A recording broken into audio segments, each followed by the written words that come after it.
Habang nagtitraining si Ryo sa Japan, nakatanggap siya ng sulat galing Amerika. Si Ken nakababata at dating kasamahan na nagpadala nun. Sa madaling salita, pumunta siya ng Amerika. Pagkatapos ng mahabang panahon, nagkita si Ryo at Ken sa San Francisco. Nagpunta sila sa isang bar at nakaaway nila ang ilang sigang taga-Air Force. Nang biglang... ang hari ng Air Force!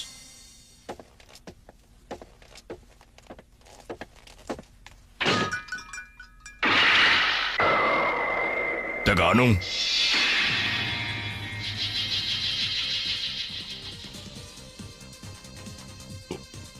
Kayong dalawa dyan. Kayo ba ang may gawa nito? Ken, mukhang mas matigas ang isunto. Tama. Siya na nga main course natin ngayong gabi. Sige, titikman ko na. Mineral water nga.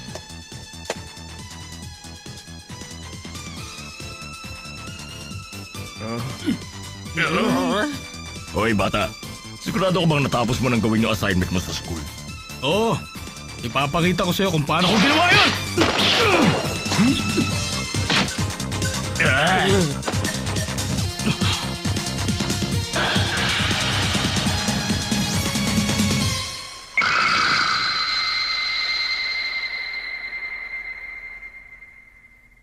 Anong problema, bata?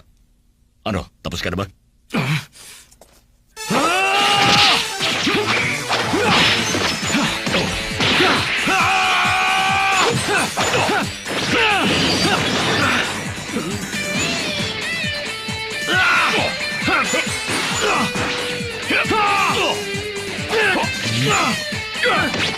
Nakakainis! Bakit, bata? Nawala ka na ba ng gana? O ano? Ako naman ang susugod sa'yo ngayon. Munda ka sa akin! Umuwi ka na lang sa inyo. Uwi na! Alright! Tara, umalis na tayo rito. Ayoko sa ganitong klaseng bar na nagpapapasok ng mga bata. Maghanap tayo ng iba.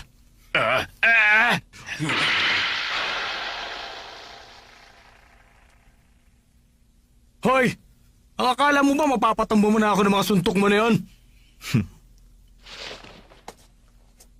Hoy boy, kung ayaw mong masaktan, ang mabuti pa magpatay-patayan ka na lang.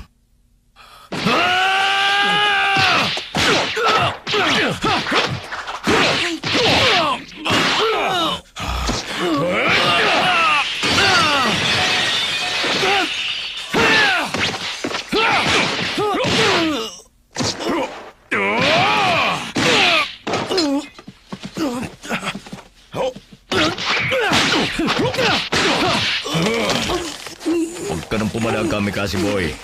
Dahil kung hindi, tuturugin kong balikat mo.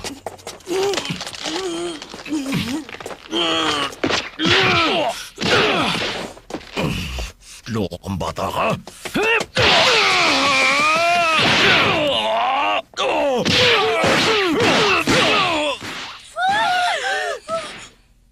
Ngayon, tapos ka na!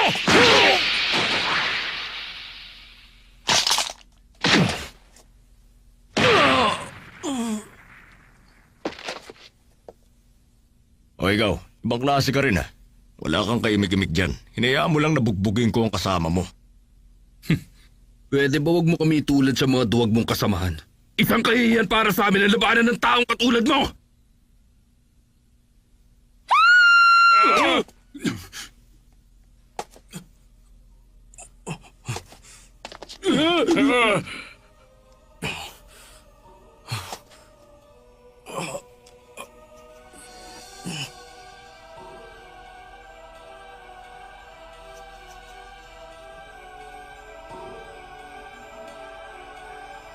Ang lakas ng loob mo, bata. Hinahangaan kita. Tayo na.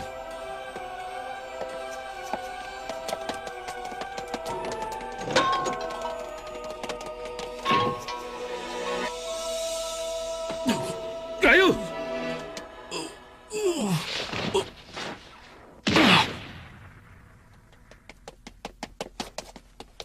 Rayo, ayos ka lang ba? Magsalita ka! Rayo!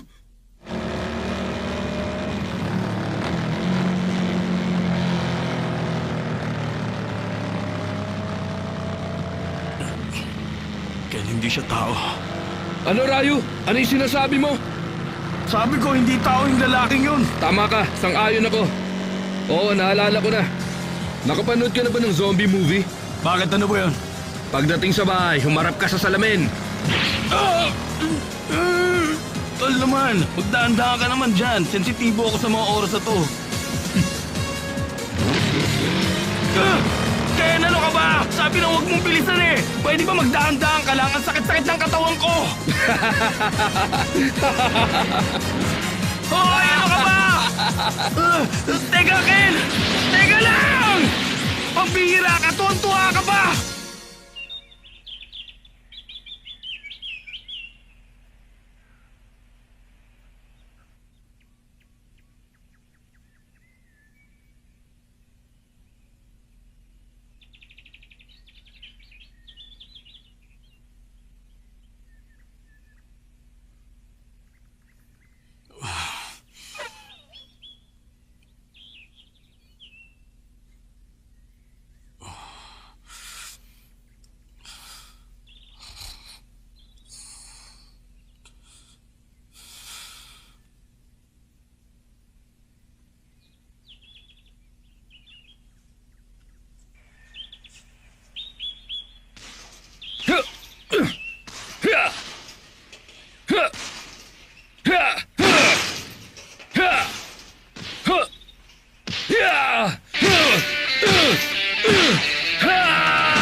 Bakit bata? Nawala ka na ba ng gana?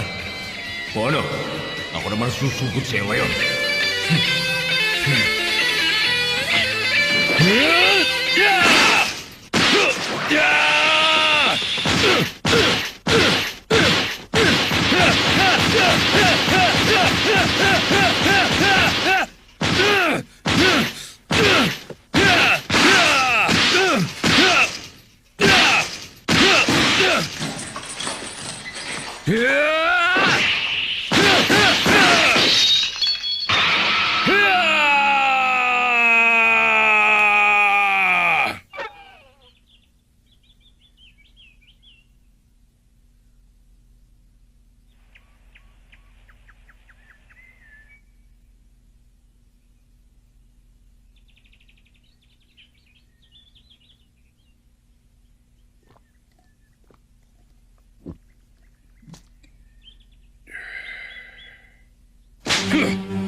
Humanda ka, Flyboy. Ako naman ang makakaharap mo.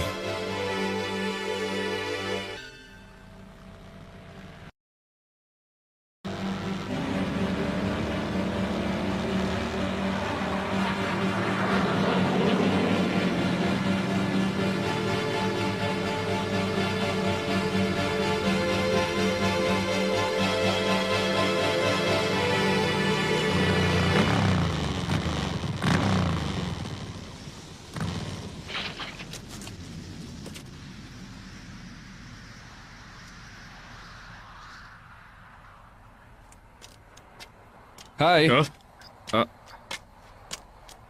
Anong kailangan mo? Gusto ko lang sanang bisitahin yung kaibigan ko dyan sa loob. Anong pangalan mo? Ken. Ken Masters. Sige, maghintay ka lang dyan. Pasensya na, hindi ko nakita ang pangalan mo sa listahan ng mga bisita. Wala ang pangalan ko? Hindi ko nga pala sinabi sa kanya na pupunta ako. Gusto ko kasi siyang surprisahin eh. Sorry talaga, hindi kita pwedeng papasukin sa loob. Sumusunod lang ako sa utos. Ganun ba?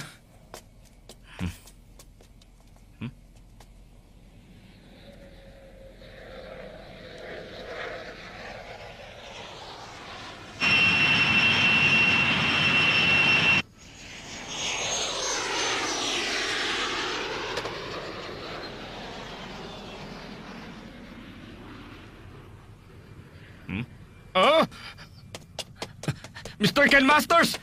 Sorry, hindi ko kayo nakilala. Pwede na kayo pumasok sa loob.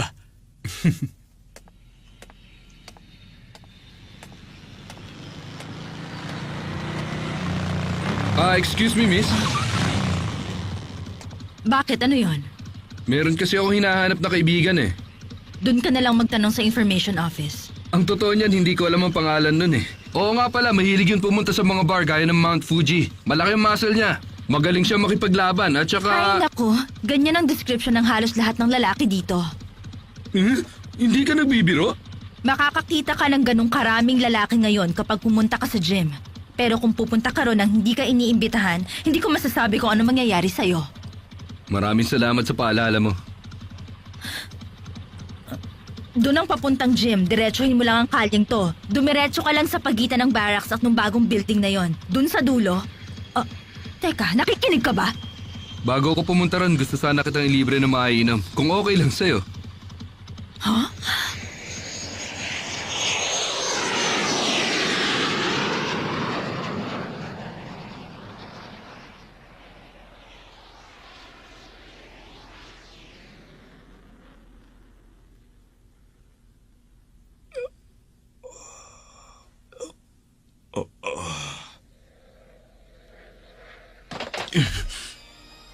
Anong problema?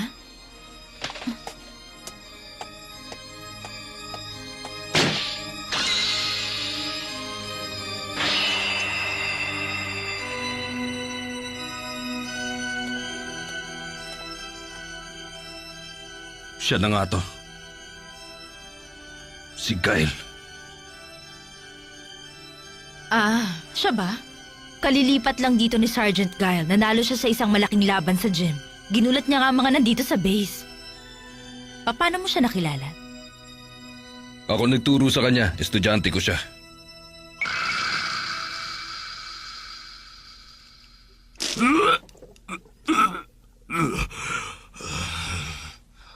Eto, Salamat ah. alam mo, hindi ako sanay na makita ka may hangover. Ilang bar ba napuntahan nyo? Nakadalawang bar kami. Bakit naman? Meron kasing siraulong bata sa una namin pinuntahan. Sinira ng batang yun ang kape ko.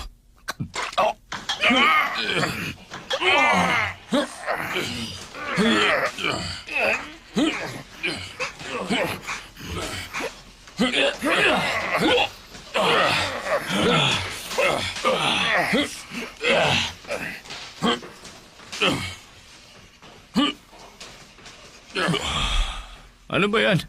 Tequila bang ininom mo kagabi? Gail, magpahinga ka na lang kaya muna. O sige.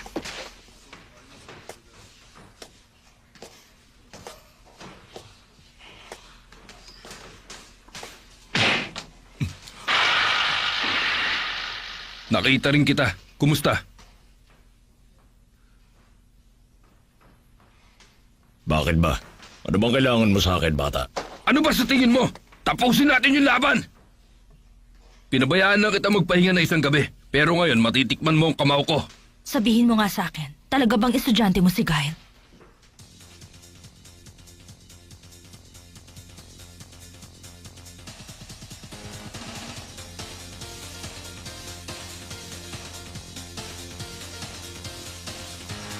Umpisahan na natin to.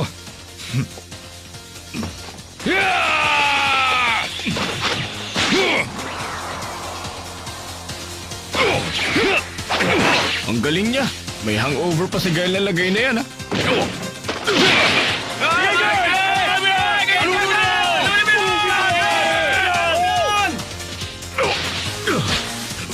Ano? Asan nilakas mo kagabi?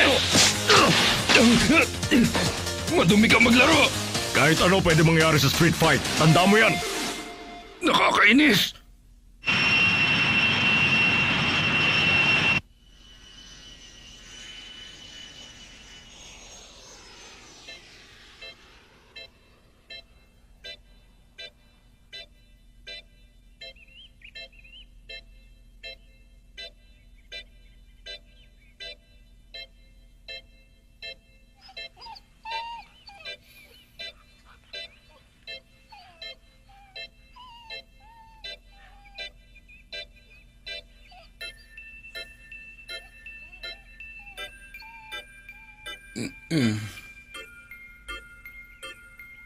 Ken, gising ka na pala.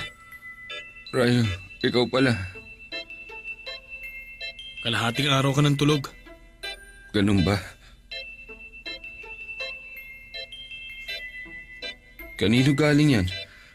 Sa isang babae nagngangalang Dorothy. Gusto mong basahin kong message niya? Oo, sige. Please take care.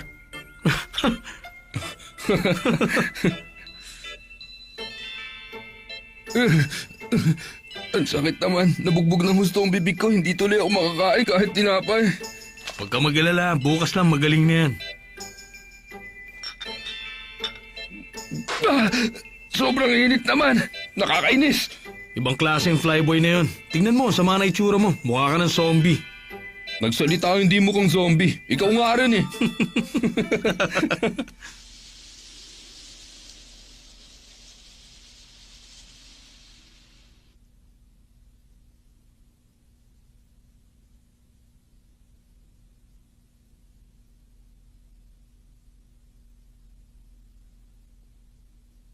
Rayo, naisip ko, ano ba tong ginagawa nating dalawa? Ang makipag-away at lumaban sa mga tournament. Hindi tayo natalo kahit ni minsan. Pumunta lang naman ako dito sa Amerika kasi inimbitahan mo ako. Alam mo, hindi ko akalain na ang halimaw na yun pa ang una kong makakaharap. Ikaw, Ken, may nasagupa ka na bang katulad niya? Wala pa. Marami na ako nasalihang tournament, pero walang katulad niya. Marami pa sila. Nagkalat sila. Yung iba, hindi na sumasali sa tournament. Sila yung mga taong hindi natatalo sa kahit na anong laban. Napakalaki ng daigdig na ito. Kaya sigurado ako na marami pang iba dyan ang tulad niya.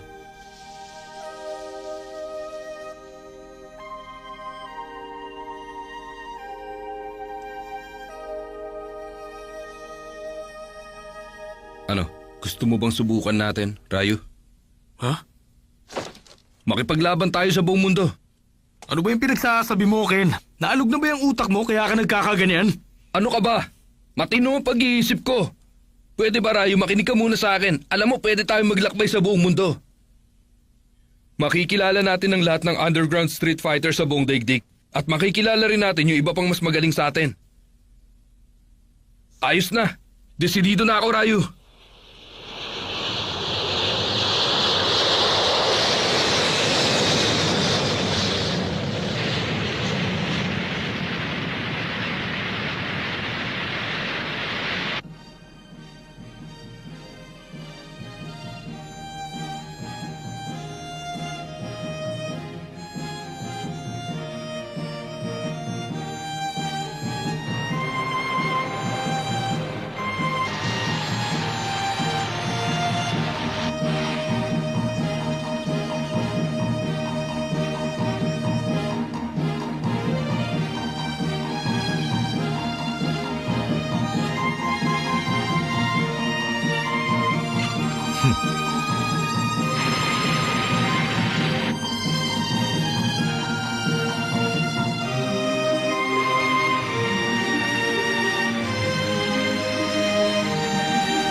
Dahil sa pag-uusap namin yun, nagsimula ang paglalakbay namin.